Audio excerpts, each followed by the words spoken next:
It is the gutter. Another one of our free shows that we're putting out. Gutters free all the way through until the end of August. Tell your transfer-obsessed friends. On this one, I've got Mo Stewart, Beth, Lindop and Josh Williams. All remarkable people capable of real deep transfer thoughts. And we're going to get them going all the way through on this. But we're going to start, as has so often been the case with these gutters this summer, but I think it then knocks on, with an on-Liverpool thing, Josh. Leny Yoro looks like he's going to Manchester United, not Real Madrid. There was talk of two things. One literally from Liverpool's sporting director's mouth. One was opportunism. The other one was this notion that was brief that if Yoro doesn't go to Real Madrid, Liverpool view themselves as in the box seat. It looks like the opportunism in this instance has all been Manchester United's. Yeah, weird feeling knowing that Man United have got in ahead of Liverpool, for the transfer, which feels like it hasn't happened for a long time, at least off the top of my head at least. I was tweeting yesterday talking about whether it is an indicator that they now know what they're doing because they've made a few backroom appointments, or whether it's more they've just paid loads of money. And I think it's elements of both in there. Pots one and pots two. Yeah. I think Real Madrid wanted to go no higher than 25 million. PSG apparently 45, I think, was it? Liverpool probably in that neighbourhood as well, and then Man United go and pay, 62 or something like that? That's what it's been. You never know with this because different people eat different things, but certainly in excess of 55 it looks like. Yeah, well it looks very steep. Wages. Yeah, it looks very steep for a kid, but I also kind of am on the fence of to an extent, if you're Man United, you do just need to get good players in, and it's kind of as simple as that. You can overpay a little bit if you've got deep pockets, and Man United have got deep pockets. They just haven't really identified the good players over the past decade. Yoro was good, so it stings a bit, but I do think they need him a lot more than we do. And if they're getting him in now to fix their defence now, I think that is also a bit, you're playing with fire a little bit there, because he's good and he's playing regularly in League One, but whether he can fix your defence now, come in and play for you tomorrow, I think there's a question mark there. But it is a weird one though from a Liverpool perspective, isn't it? Do you think it's a weird one from a Liverpool perspective? Yeah, it does sort of feel like Richard Hughes has made a little bit of a rod for his own back with that comment about... But we can't let people never say anything. Oh, no, that's what worries me, is that just justifies him never saying a thing if we turn it into a rod for his own back, like Rob Gutman does. That is true. That is true, and I don't blame him for saying that. And I was, it was really refreshing to hear from a sporting director so candidly, which we don't often hear. But I think certainly from sort of angry football Twitter's point of view, he's made a rod for his own back, because now every time Liverpool don't go for anyone ever, it's going to be thrown back in his face like, well, we're meant to be being opportunistic, and it does feel like a strange one. I think, like Josh said, would he have come to Liverpool and started every game? No. And the kind of money, certainly the wage more than the actual fee. I think he's rumoured to be on about 145 grand a week, which is sort of in the region of players, more than the likes of Diogo Jota, Darwin Núñez, Cody Gakpo. So Liverpool, we know, don't like to break the wage structure for just anyone. And so maybe that is part of it. Maybe Liverpool feel like they couldn't compete on the wage front and therefore they've not gone in for him. I think as much as it's being viewed as a real sort of win for United, and like Josh said, it does feel quite odd to have United sort of beat Liverpool to a transfer. Liverpool didn't make a bid. It's not like the Caicedo saga where Liverpool were in and he's chosen to go to United. And you do think, if Liverpool had really wanted him and really pursued him aggressively and presented the project to him, maybe it would have been a slightly different outcome. But for whatever reason, they obviously don't feel like they should spend that money on him. I think there have been things behind the scenes clearly that have changed since Liverpool's original stance, because it appeared from the Liverpool's point of view that, number one, they weren't going to be able to convince him to go to anywhere other than Real Madrid. It was very much holding out. But what we haven't really anticipated, it seems like, because Real Madrid, as Josh said, just not valuing him anywhere near what Lille are. So the other thing is that the world which Leny Yoro was really looking at, where he could just play for Lille for another year and then go to Real Madrid on free, Lille made it very clear to him that was not going to happen. That he was either going to be sitting in the stands or he was going to be sold this summer. And that's probably what turned his head towards Manchester United. I think in terms of... Not their record of finishing 8th. No. Strangely enough... Or facing 20 shots every back-to-back FA Cup finals. You haven't been ran at, Lenny. You haven't really been ran at. You haven't been ran at for 90 minutes. You haven't been really ran at. You haven't played without a midfield, mate. And listen, your partner's not going to be able to jump over the top step of the shelf. But doesn't matter. You'll be fine. Yeah, so all of that into it. I think the finances... Josh is right to say that United's need are greater, so they are more likely to throw money at. But again, this is something that they've done in the past. And looking at the players who might well be leaving United this summer, Casemiro, 350 grand a week, Anthony maybe 200 grand a week, Eriksen 150, Greenwood 75, Sancho maybe 250. They've probably got a bit of money to spare in terms of what the wages they're losing compared to what they're bringing in. But again, it's still a risk because I mentioned Sancho. I think he was the last time that a player who we both wanted ended up choosing them. And that didn't really work, did it? So I think from a Liverpool perspective, you can look at it and say, well, we were never going to do that. If that's what it took to get him away from Real Madrid, we were never going to do it. But then the question is that what are we going to do? That becomes the question because, yes, their need might be greater, but we still have a need. I still don't think that we're going to be able to go into the season with the centre-halves we have unless Sepp van der Berg becomes a Liverpool player rather than a Liverpool asset. We can go that way on it, Mel. I'll come back to it straight away. If you'd have said to me this time last summer, if someone had sat there and said, unless Jadon Quansah becomes a Liverpool player, and I'd have gone and actually did on shows, shut up, Rob. Stop that. I remember. I'm not having it for a million years. So I'm loath to go down the same path again in one sense, but in the other sense, Mo, I do have a mild concern of just because it happened at that time doesn't mean it necessarily happens again. And, it may well be that Liverpool are just looking to drive a hard bargain for the deal they want for Sepp van den Berg. There's talk that PSV, though, are prepared to break their record transfer fee, which I think is really significant in that it's not that much money, but the flip side of it is you don't break your record transfer fee for centre-halves unless you're convinced they're really good. Yeah. And that's worth pointing out. It's not about the money in itself, what PSV's record is. It's the idea that they are prepared to make him the most expensive ever signing for Van den Berg, which does suggest they do think he's really good. I just really struggle to work out where to pitch me tent on it, Mo. The other thing I think as well is, I take your Sepp van den Berg point, but I think there's also Joe Gomez is definitely just playing centre-half point. And which also then throws open what are you doing in full-back positions? Yeah, and how much are you thinking that between Trent and Bradley, then that's right back boxed off, and what happens if one of them gets injured? What happens if both of them gets injured? I think that's a viable question. It's a strange one with Sepp van der Berg because, I mean, when you first hear that, oh yeah, PSV are willing to break the transfer record, you think, oh wow, okay, that's good. It's £12.5 million. That's like, considering this is a club that... But it is their transfer record. Yeah, but I just think on a side note, considering some of the players that they've had through that building, like Romario, Ronaldo, Ruud van Nistelrooy, Arjen Robben, it's wild that that's their record. But anyway, that's beside the point. You're right. He is their top target. He is their top target for the summer, which may mean that they are willing to wait for him till later in the summer. Because this is really what I think it comes down to. Arne Slot needs to see him. Arne Slot has seen him in training. I think Arne Slot wants to see him in an actual football match against other footballers, and before he says yay or nay. So there are lots of things that still need to happen before we can start making concrete decisions.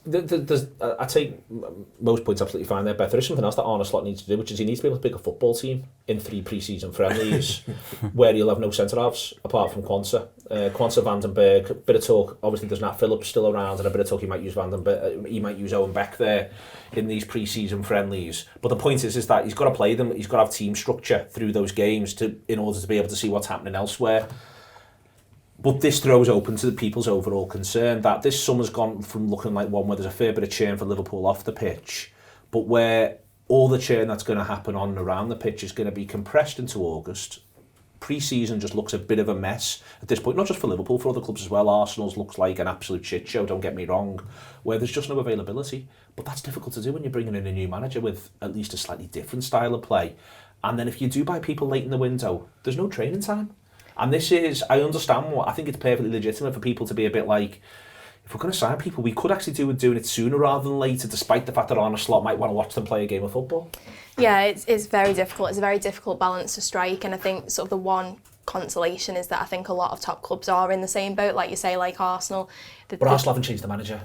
Very true. So that does add another complication. I think with Vandenberg, my one sort of concern with him, granted I've not watched him play an awful lot, I didn't watch him play an awful lot last season, but those comments that he made, sort of wanting to force Liverpool's hand a little bit and sort of saying, you know, let me go back to Mainz for X amount of money. When you compare that mentality with the likes of Jarell Quansah, who, you know, played a couple of games and was suddenly saying, well, I'm going to take Joel Matip's place, and obviously in a very light-hearted way, but he has that belief in himself. And I think Vandenberg, when those comments came out, it was almost like a realism and a pragmatism, which is admirable, but you know, it was almost like he himself didn't believe that he was going to get the breakthrough for Liverpool. Now, maybe the new manager coming in has changed his thinking there, but I just sort of think long term he's probably not going to be the answer, and I could be proven completely wrong, and I hope I am, and Liverpool save loads of money and promote him to the first team, but I just don't necessarily see that happening. I think my biggest concern with sort of some of the briefings that have come out of the club is that centre-back's not a priority. It's something that they're looking at, and you know, they're prepared to be opportunistic about. However, for me, I don't think there's any other position on the pitch that I would prioritise more than centre-back, and it's concerning me the club don't feel the same way. On this, Josh, the next phase of it is this idea of being left with a fair amount to do in a bit of a compressed time frame, because these players are coming back late. And I mean, there's different aspects to this. There's the practicality of being Liverpool's sporting director / working around that area in the off-the-pitch sense, but there is the on-the-pitch stuff here as well. You know, the manager's not going to get to do a training session with Van Dijk, with Alexander-Arnold, presumably until the 6th, 7th of August. McAllister might prove to be even later. It is, the first game's the 17th. And then the flip side of that is, as soon as you get into September, there's a game every 3 days. And and this is where I am, you know, I'm prepared. I like to think I'm quite sort of level-headed and rational and quite calm about this, but I can understand people feeling there's a time pressure, even if Liverpool themselves are of the view, well, we think we've got a good squad and we've got this and the manager's going to make a difference. You know, I'm all up for that. I'm all up for that as a challenge. But if we are looking to add, or even if we're looking to move people on, it's becoming more and more tricky in this summer to do it, now that we're seeing the lived reality, and we can anticipate the lived reality the other side of September because we have lived it before. Yeah, it's definitely not ideal. I think getting in a manager who has a very similar style of play to Jurgen Klopp, I think, is going to help with the transition from one manager to the next. It shouldn't be a real overhaul. We know Slot has shot down 4-2-3-1 as well. You know, he's very 4-3-3 in his first pressure. So again, that if he's going to use that again is less of a shift. And the players who he maybe wants to get a look at before then giving the green light, yeah, you can sell him, he's not good enough or whatever, the likes of Sepp, they're already in. You know, most of the ones who he's not going to see until very late are probably staying at the club, you'd imagine. So I have... But there's no work with him. It's not going to be the same. He's also been very clear it's not the same. He has things in common, but it's not the same. My concern is just everyone's got to get a chance to work with one another, and that window does look like it is. You know, now we're seeing it, now we're living it. That window just feels like it's closing, and then you've got transfer complexity on top. Yeah, I have said for a while, for a few months now, I think this summer was always going to be a quiet one for Liverpool with incomings. I just always felt that, you know, with a new regime coming in, new manager coming in wanting to get a complete new look at a whole group of players. You know, I did my podcast earlier this week, and I kind of likened it to, it's like a chef being appointed with and given a whole new thing of ingredients, and before he's even touched any of them, asking for more. You know, asking for some what he hasn't got, like, type thing. But if you're new in the job, you're surely going to assess what you've currently got and see if you can work with that first. You've got contract issues ongoing with the likes of Trent and Van Dijk and Salah and things like that. So I felt if Liverpool do incomings, you know, you're looking at max 2, I think. And when it comes to outgoings, it probably will be the likes of Vandenberg and Morton and that, who are already in the door and stuff. So I see what you mean when it comes to, like, it's not ideal with the new regime and having that much time to work with the players. But I think when it comes to transfers, I don't think it's that bad. It might just force Liverpool to maybe be a bit more patient, and maybe we see the majority of the work under this new regime get done next window or the window after Slot's had like 6 months to work with them. Because if you think of Klopp, when Klopp first came in, Klopp comes in mid-season, so he gets half a season to work with them before he then gets to grips with, right, this is exactly what we need, and then you go and get Mane, I think, and Wijnaldum and all that. Mane, Wijnaldum, Matip, and I think there was Klavan. Yeah. It was Klavan a little bit later than that, but around that sort of time, those are the ones that come. But he moves a hell of a lot on. He moves a hell of a lot on in that first summer. Like, he's absolutely ruthless. And the point becomes, for you, for Liverpool supporters, you know, if you think it's just going to be 2, do you think 2's enough? It depends. I've said a few times, but I think Liverpool have got the most depth in the Premier League at the minute. Some of them are kids, but the good kids, the likes of Bradley, the likes of Kwanzaa, they all count for me. I think Liverpool have got real depth, a lot of midfielders. Not so many specialists. I don't think we've got a 6. I think you could argue we need a new forward, but we have got 5 really good ones if they're all staying. I do think we need a new centre-half. I think you're taking a risk there if you don't go and do that. But other than the centre-half, I don't know if there's a massive need for that much. But aren't you kicking the need down the road then? Because then, for instance, we get 12 more months and we're saying, well, we're not quite sure what's happening with Salah. Robertson's got another, God knows, on the clock. Van Dijk, go on, Mo. Well, the thing about it is that you can kind of mitigate that as long as the guys who are kind of in the contract impasse, that gets sorted. If we sort that this summer, but we haven't got a large turn of transfers, then I'll probably sign off on that. But if that is still kind of not quite so for example, with Trent Alexander-Arnold, I'm sure we're going to go and talk about it. If that is still kind of up in the air come September, October time, and we haven't started well, and then suddenly it becomes a bigger idea on his horizon to maybe hold out and maybe wait and see where we are. Because I feel like there's a certain element of seeing where the landscape, we talk about Slot wanting to see where the players are and how they perform before he assesses them. Some of the players are doing that to him. And I think we can't really afford to have that be the case if we were all 3 of them. I think we need to be in a situation where we have convinced them enough of this situation is going to be enough for us moving forward. And as you say, if they're only going to have 10 days with him before the season starts, what happens if we get into a situation, one of the first 2? Well, Man United away, for example. What if that doesn't go the way we want it to? And then suddenly he's having to Slot's on the back foot, and the way he's trying to rally the troops isn't what some of these guys want to hear. And then suddenly you can see how it starts to snowball. I feel like we need to have some kind of mission statement, whether that's a transfer or whether that's the contracts of these guys to say, this is where we are moving forward from as Liverpool. This is where the Slot era begins. I think the thing is as well is what we've seen with Manchester United since Ferguson has left is that a manager has come in, a new manager has come in, and they've bought players sort of moulded in their image and for their style of play, and then they've left, and then the next manager's come in and they've wanted to do the same, and then they've been left with a load of deadwood who, you know, they're on too high wage to move on, and they just end up with a real sort of hodgepodge of a squad that doesn't necessarily have the vision. And, you know, I fully... I hope I'm right in this. I don't think Ten Hag will be there at the end of the season. I think I can't see him drastically improving this team, and therefore then you have signings that he's made. A new manager might come in, hopefully Gareth Southgate, and you know I think maybe Liverpool, the people, the decision makers, have one eye on that, and are maybe thinking obviously they want Slot to work and they feel like he's the best man for the job, but without sort of giving him a chance to see what he's all about. But isn't that the purpose of Hughes, Edwards, the structure, the way in which it's been done? So that's the purpose of that, and that's why it strikes me as, you know, if it is, for instance, to Josh's point, is only going to be 2, is that therefore right in the and this is back to the opportunist language, and I don't want to use it as a stick to beat anyone with, because as I say, I don't want to return to an era where no one speaks, because then it's just sort of useless. But then the idea then is that obviously there's the idea that the players have got to suit everyone, manager, in the way in which the overall club ethos is, but the club ethos becomes more important.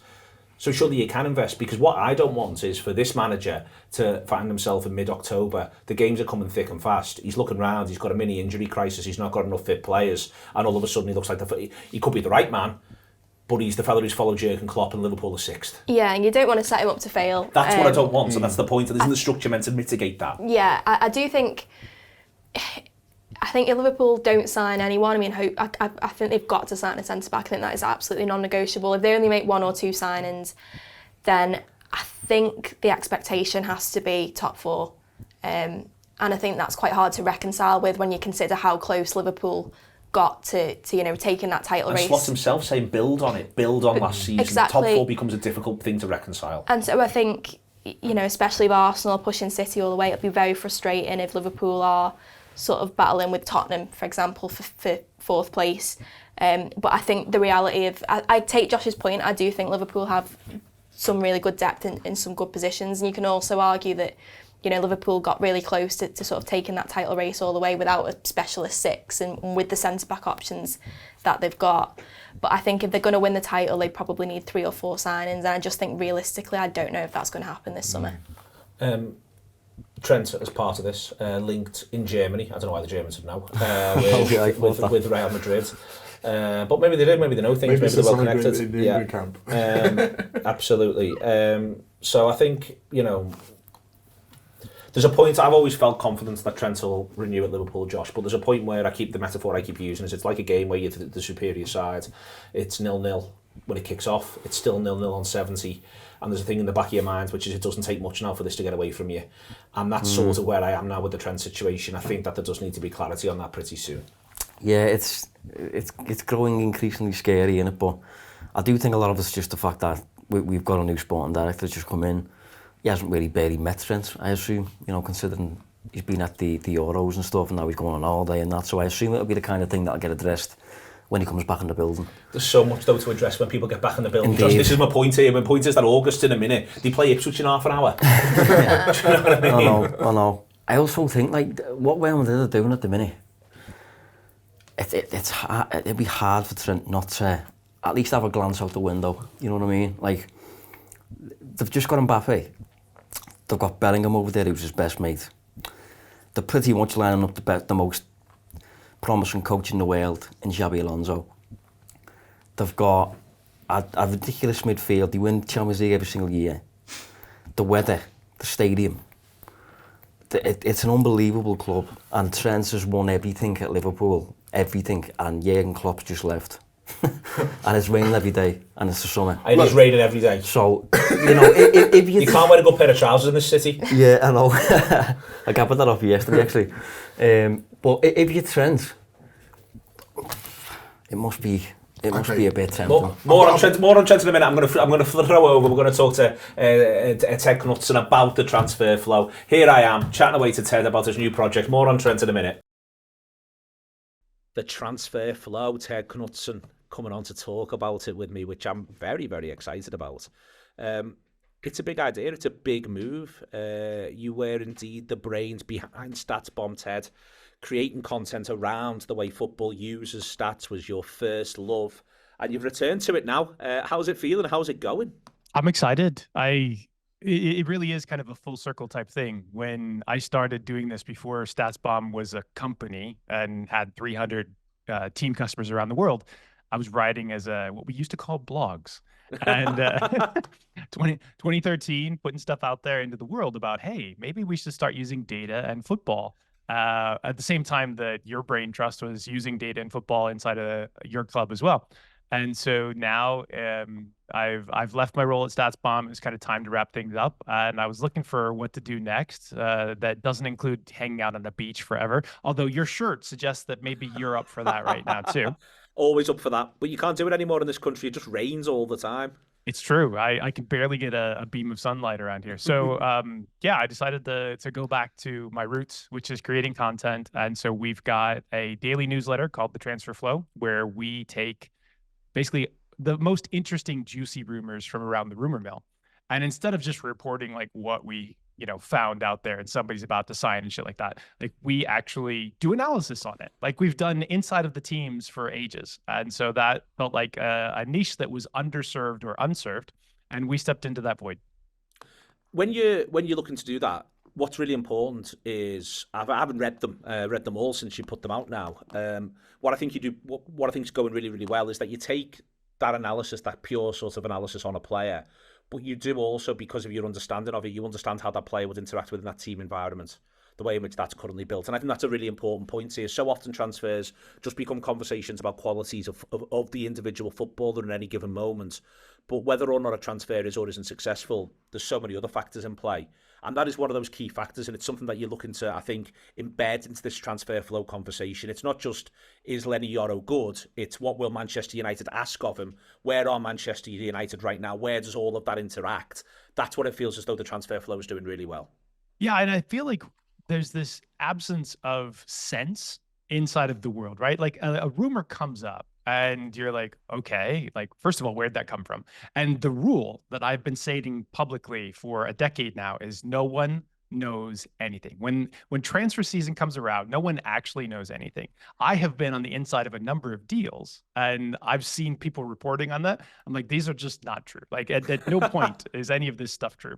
But what we're trying to do is like, we're trying to piece together the sensibility of these various rumors. So for Manchester United this year, and I apologize to the Liverpool listeners, That's fine.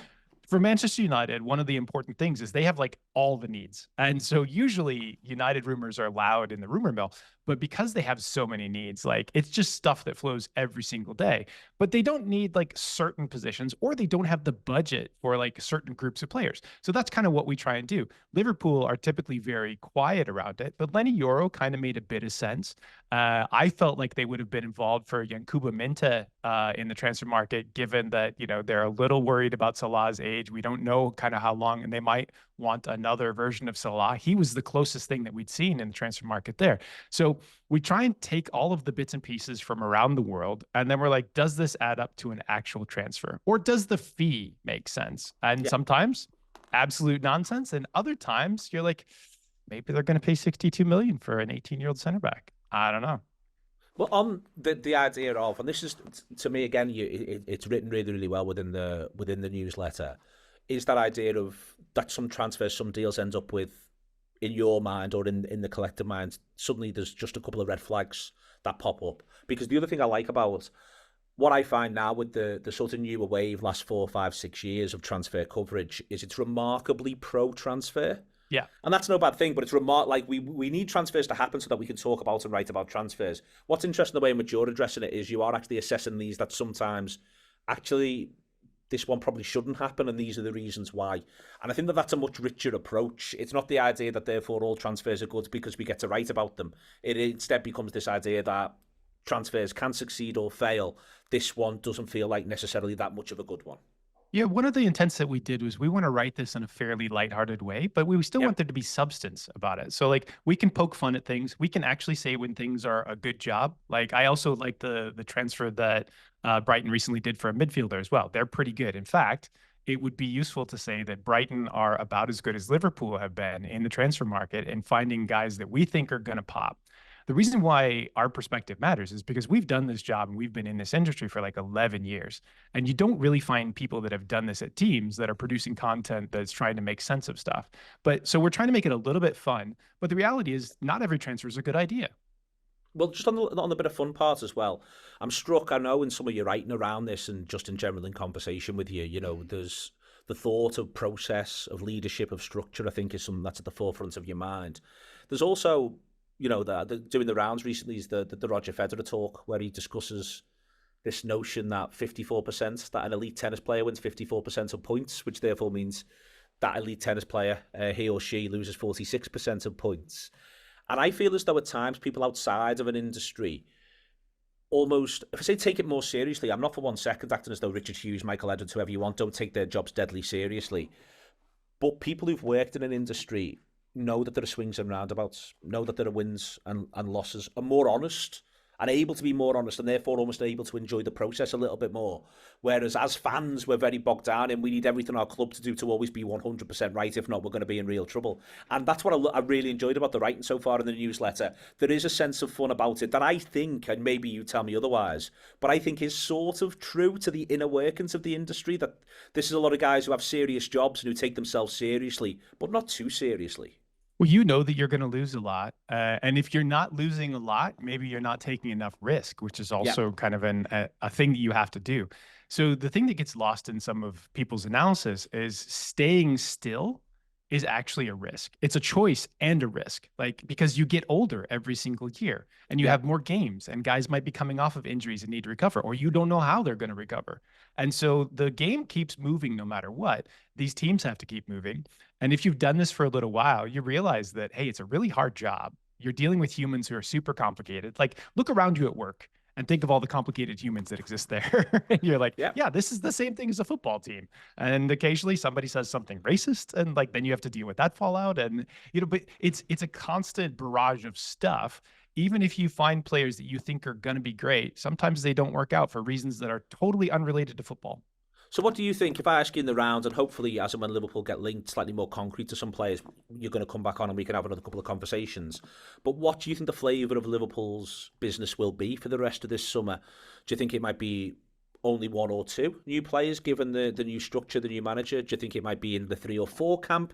Do you think it could be in excess of 4? What are you actually expecting from Liverpool from what you've seen and what you've learned in the past from dealing and working with them? There's a little uncertainty about how much of the budget's going to be available for Liverpool right now, right? And anytime that some outgoings happen, like Thiago is a salary outgoing, but not a fee outgoing.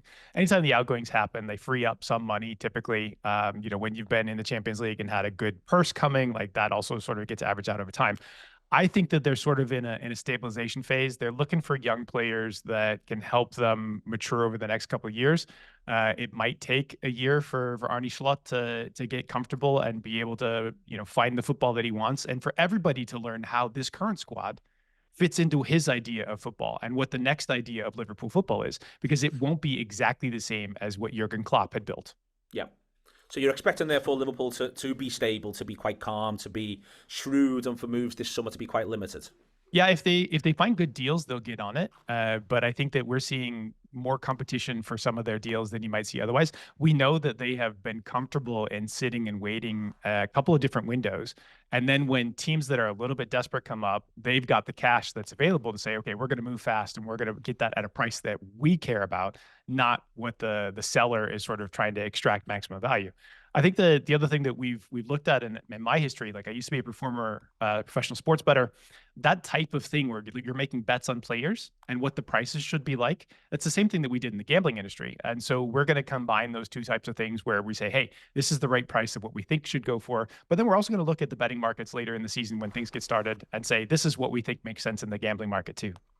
Excellent stuff across the board. There is more TED on the horizon over the course of these shows on the Thursday in the gutter over the course of the campaign, as Liverpool get serious links or even serious signings to assess the deals, and maybe a look at the outgoings as well. I think Liverpool are in an interesting selling position over the course of the summer, given the profiles of some of the players they've now got on the books, even if those players didn't play for Liverpool last season or the season before. It is a pleasure, though. Do check out the transfer flow. How do people sign up, Ted? They go to thetransferflow.com, subscribe, or they can find us on our social media. We're now on Instagram, we're on YouTube, we're on TikTok, we've got video. Not as glorious as you, sir, but we're working on it. I'm sure it'll come together. I'm sure it'll come together in no time. I'm going to get back in the room where Josh, Beth and Mo were all just having a big row about Trent Alexander-Arnold. Thanks a lot to Ted. More of it to come. Mo, you're desperate to get in on Trent. Fair play to Ted, by the way, but go on. I've got some cold water to pour all over this, don't worry. All over Josh. There's loads of cold water outside falling from the sky. You're not short of it, Mo. All over the idea that Madrid is just, unavoidable and unable to turn down. Number one, things Madrid aren't going to do. They're not going to play Trent in midfield. So if that's what he wants, then he's not going to be getting it around Madrid. Because as you mentioned, they are absolutely stacked in midfield. Number two, he replaces Carvajal, in my opinion. But if he's got designs of being a midfielder, then he's not going to be able to do it. Sure. He might not be able to do it at Liverpool, but that's another point. Number two thing Madrid aren't going to do, they aren't going to pay this transfer fee for him, so he is going to have to run it down.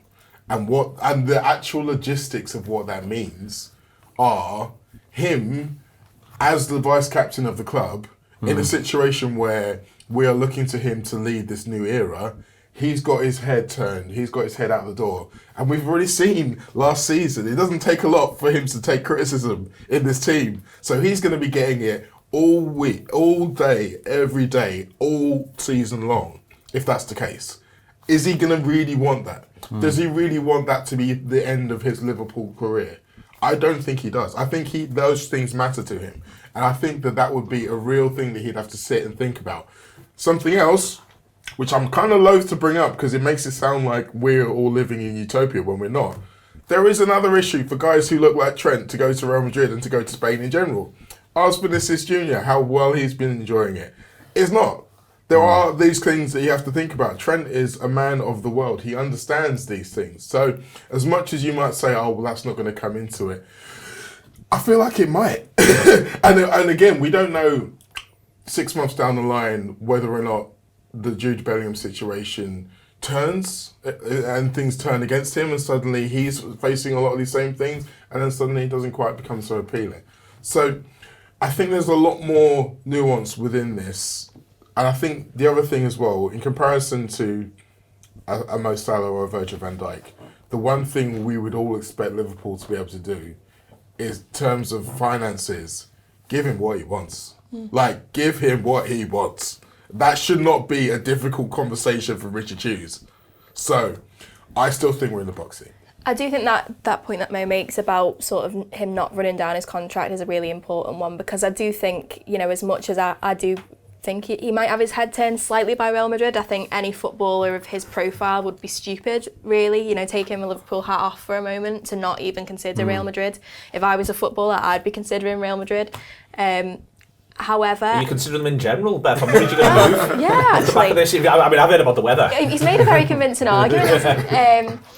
But I do think... I can't see them, when you look at sort of how they've dealt with the Leny Yoro stuff, like they've obviously not wanted to fork out a big transfer fee. I don't think they'll be wanting to pay what Liverpool will be demanding for Trent this summer. I don't think Trent would force a move this summer. So then it's about, will he run his contract down? And I think the respect that he has for the club, I don't think he'd do that. I think he'd sign a new deal and then potentially, you know, if he continues on his, you know, being at the level that he's at and Real Madrid come in for him in a year's time or 2 years' time and things aren't working out at Liverpool, maybe then he goes for a fee. But I just can't see him running down his contract at Liverpool. I agree. I don't think he'll run it down. I think he'd have to be bold to run it down. Like, you know, I think it hurt a lot of people. But my big thing is just don't underestimate Real Madrid. Like, these are the guys who convinced Luis Figo to leave Barcelona to come to Real. You know, that's like, there was a pig's head on the pitch, mate. Yeah, do you know what I mean? Like, Alphonso Davies is at Bayern Munich. They win the Bundesliga every year. They're the biggest club in Germany by a street. He's running his contract down, begging them. Yeah, but that's because Bayern weren't willing to give him what he wanted in terms of wages. That's the thing. I think it's not a wage thing now. Come on, he wants to go as well. No. But I think if Bayern had given him what he wanted when he first set it out there, I think that they could have done the deal. I do. I think Bayern have allowed Real Madrid to loom large in this situation because, to a certain extent, Bayern have kind of been like, well, we're just going to be able to get him to do it eventually. And well, that happened with Alaba as well, and Rudiger with Chelsea. You know, they just have this knack. Once Perez puts his arm around you, mate. But I don't think that they have the same connection to those clubs that Trent does. No, I agree. I'd like to think that. No, I do, and I do think that we've just seen part of my annoyance about the whole Leny Yoro situation is that this kind of feeling within the Liverpool landscape that once Real Madrid are around, it's inevitable. We can't compete with them. We can't compete with them on the pitch. We can't compete with them off the pitch. We're always just going to lose. And United were like, you know what? Screw that. We don't have the same kind of deference to this club. We're going to try and get them, despite what you say. And they did it.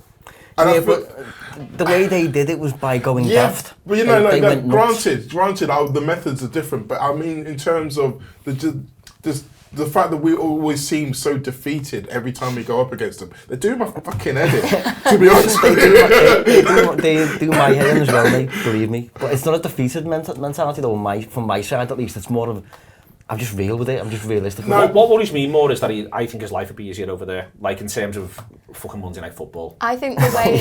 Genuinely, I think it makes his life easier. I think the way that he would be viewed in England would be drastically different if he moved to Real Madrid. I think all of a sudden it's like the same people who now sort of who've slaughtered Jurgen Klopp for the last 9 years are clamouring for him to get the England job, and it's like, hang on, you said you hated him, and but all of a sudden it's like this recognition now he's not at Liverpool that he is one of the best coaches of his generation. And I think with Trent it will be a similar story. I think, you know, all the people who've said he's a defensive liability and he can't play right back, if he goes to Real Madrid and, you know, really kicks on there, which, you know, I reckon I could play in that Real Madrid team. Whack me at right back, I'd do it. I'd do a job with all them fantastic players around me. But if he goes there and is successful, I think all of a sudden he's in that England team, you know, all the time. I completely agree. I think his life would be a lot easier. That's the thing, always more than anything else, more than the Perez arm, more than all that sort of nonsense, is that genuinely you can go and be a really, really brilliant footballer over there week in, week out,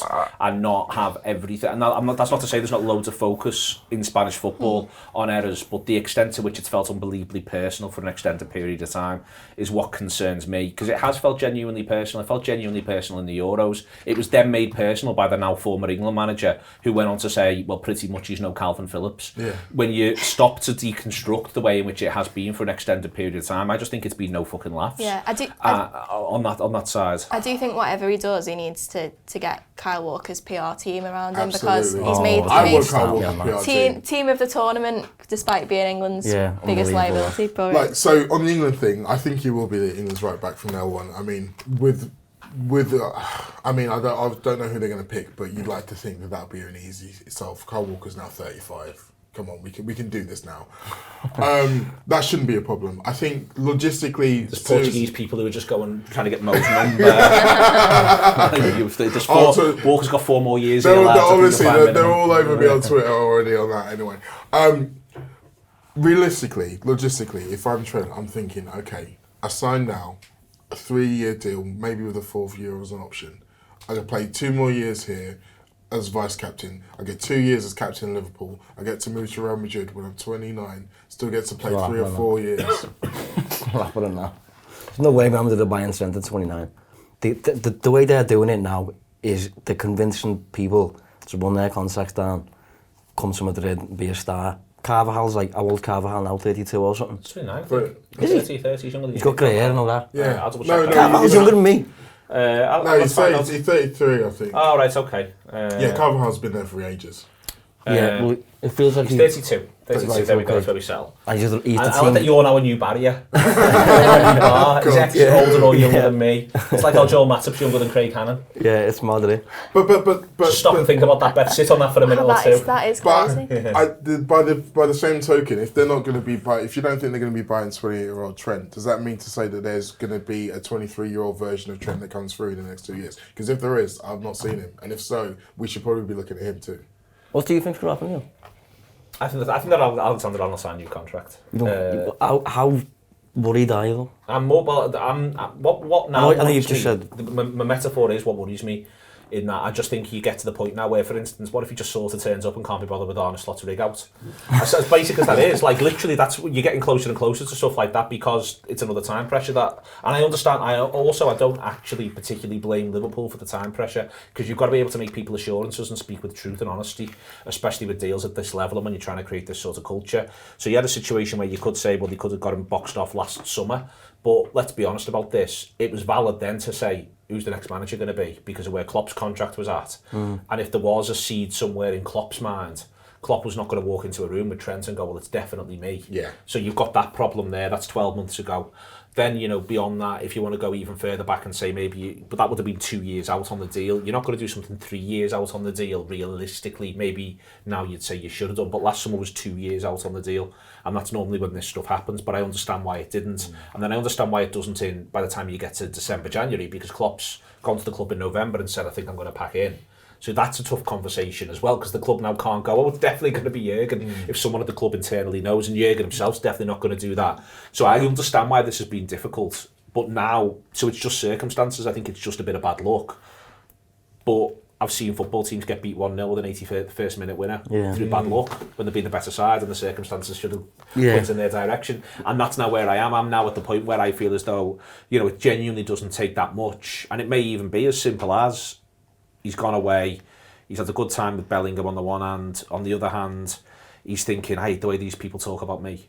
Genuinely, I think it's been that bad for that long, the way these people talk about him, that I would completely understand him thinking, I can just go and live a really quiet life in Madrid, play great football and win things.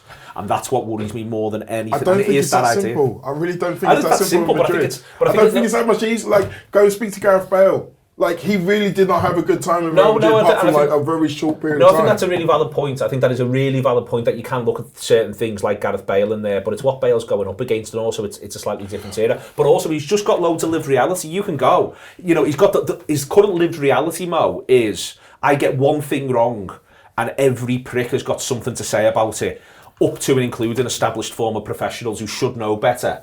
That's my current lived reality. Now, it might be that you get him to Madrid and it's 5 times worse, but his current lived reality is that. But I think it would be 5 times worse. I do, and I think even if you look at it and say that someone like Mbappe is going to take all of the main pressure and all of the main focus, if it's not working for Real Madrid, if they can't get it working along there, and he's there as well, and say they're not winning games. If they're not winning games, that means they're conceding goals. And they're not going to blame the guys at the top of the pitch if they're still scoring goals. And then suddenly it becomes the new guy. Like, I just don't think the idea that he goes to Madrid and it's just a simple, easy street. I just don't think it exists. Like, literally, go speak to Vinicius Junior. No. He's not having a good time there. No, I don't think it's an easy street, but I think it's perfectly valid for him to think I don't want to play English football that much anymore. That's what I think. I see that, Wells. I see that. I just think for us, I don't know if they've ever actually put the captain's armband in a new contract negotiations, but if they could, then I think that they should. And I think it needs to be made clear that we fucking love him. I mean, this is part of my point. The reason why I feel every word of stinging criticism against him, the vast majority of them, as being a nightmare, is this. This is why. I love him. Liverpool supporters love him to pieces, think he's really, really special, so on and so forth, with the honourable exception of Paddy Fitzsimons. Everyone absolutely loves him and is right behind him. You know, I think, but this is why it drives you mad, Josh. It's why it drives me mad, Beth. It's why it drives me mad, is because I do worry that it's going to lead to him going, well, you know what, I don't need this. Yeah, but he has also boxed it as well. He has completed life in Liverpool and when it comes to trophies and everything, so... For what it's worth, just to be clear, like, where's the camera here? Any one of these you like? I think he will stay. You know, if I had to bet me yearly salary on what will happen, I think he stays at Liverpool. I just don't want to be naive to what Madrid, the pull of Madrid. Okay. He can get anyone, mate. Okay, thank you very much indeed to Josh, to Beth, to Mo, Ted as well. It's been an absolute pleasure. It's been your gutter on the Anfield Wrap, out for free. Tell your mates, put it wherever you want, clip it up whichever way you want. Don't put Josh's caveat in at the very end. Cut loose, go wild. Don't worry about it in the slightest. See you later.